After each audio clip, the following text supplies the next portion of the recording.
All right, let's get right into it. Today, we're looking at Canada.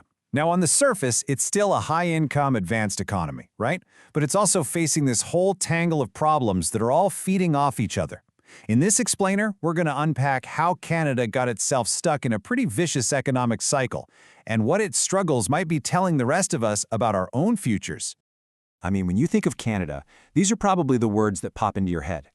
For decades, it's built this reputation as America's calm, steady northern neighbor. You know, an economy you could always count on to be, well, predictable. Lately, though, that shiny image is starting to crack. Underneath the surface, some really worrying problems have started to bubble up. And now, economists are watching Canada very, very closely, not as a model of stability, but as a potential warning sign for everyone else. So why a cautionary tale? Because the issues that Canada's wrestling with right now, things like real estate bubbles and productivity slumps, well, they're not exactly unique to Canada, are they? And this quote right here, it really gets to the heart of why we're paying such close attention. Canada is simply one of the first big, advanced economies to feel the full punch of problems that are brewing in a lot of other countries. Think unsustainable housing prices and economies that just aren't getting more efficient. So how in the world did this all start? Well, the first and by far the biggest domino to fall was the country's complete obsession with housing.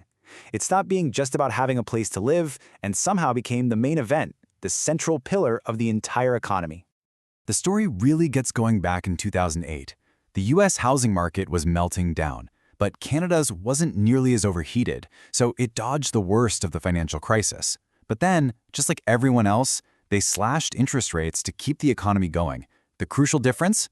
All that cheap money flooded into a housing market that had never really had its bubble burst. It just poured rocket fuel on it, cementing this idea that Canadian real estate only ever goes up. And this is where the psychology gets really interesting and kinda weird. Think about it this way. If the price of a dishwasher doubles, we'd all agree that's a failure, right? That's inflation and it's bad. But when a house, a basic human need, does the exact same thing, it's often celebrated as this amazing outcome. Why? Because it makes homeowners feel rich on paper. And that cultural shift was a huge, huge part of the problem.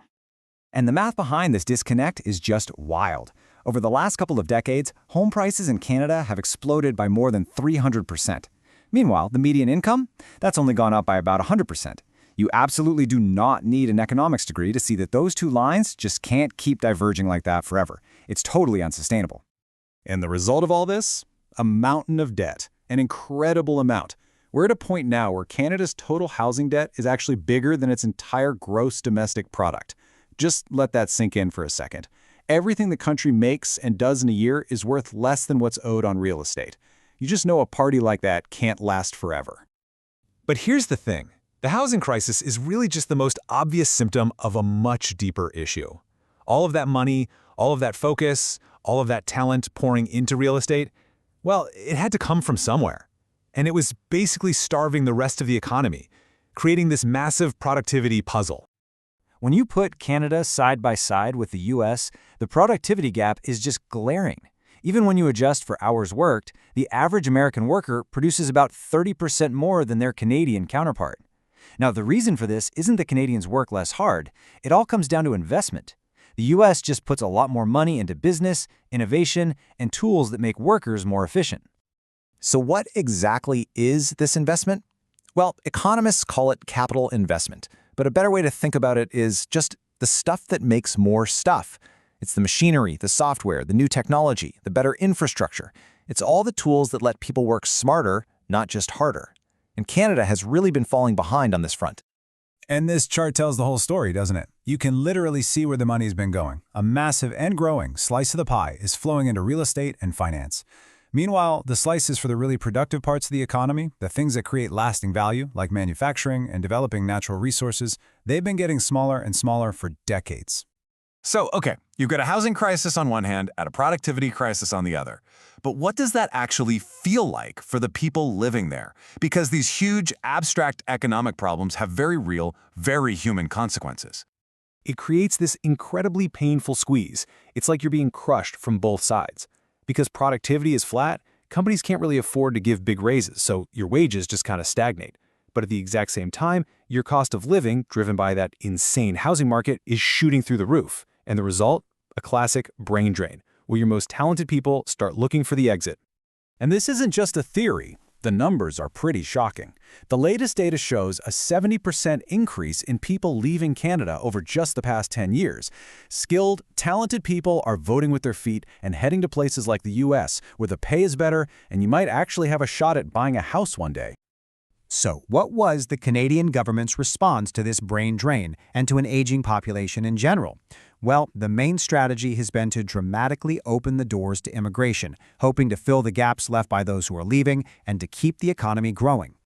But, and this is a huge but, this policy created its own paradox. See, wealthy migrants arrive with capital, which is great for tax revenue, but where does a lot of that money go? Straight into high-end real estate, which just makes the housing crisis worse. At the same time, temporary workers fill absolutely essential jobs, but they also need a place to live, which adds even more demand to the housing market. So it helps in some ways, but in others, it just pours more fuel on the fire.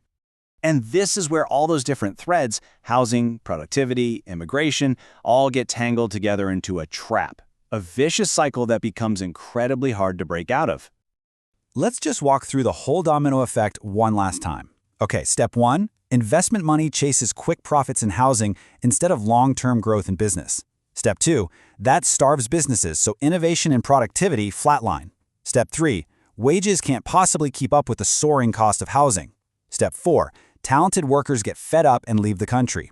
Step 5, the government brings in more people to fill those gaps. And step 6, all those new people put even more pressure on the housing market. And you're right back at the beginning. The cycle just repeats. So you're probably asking, why don't they just fix it? And here's the real kicker. The solutions are actually pretty well known, but they are absolute political poison. So much of the average Canadian's personal wealth is now tied up in their home equity that any politician who introduces a policy that might cause house prices to fall is committing career suicide. Nobody wants to be the one who ends the party. Which leaves us with this final big question. Canada isn't some strange outlier here. It's a modern, wealthy country dealing with problems that are quietly simmering in many other nations around the world. By being one of the first to have to truly confront the consequences of these choices, it's forcing a really tough look in the mirror. Canada's facing its future, and in doing so, it just might be showing all of us a glimpse of our own.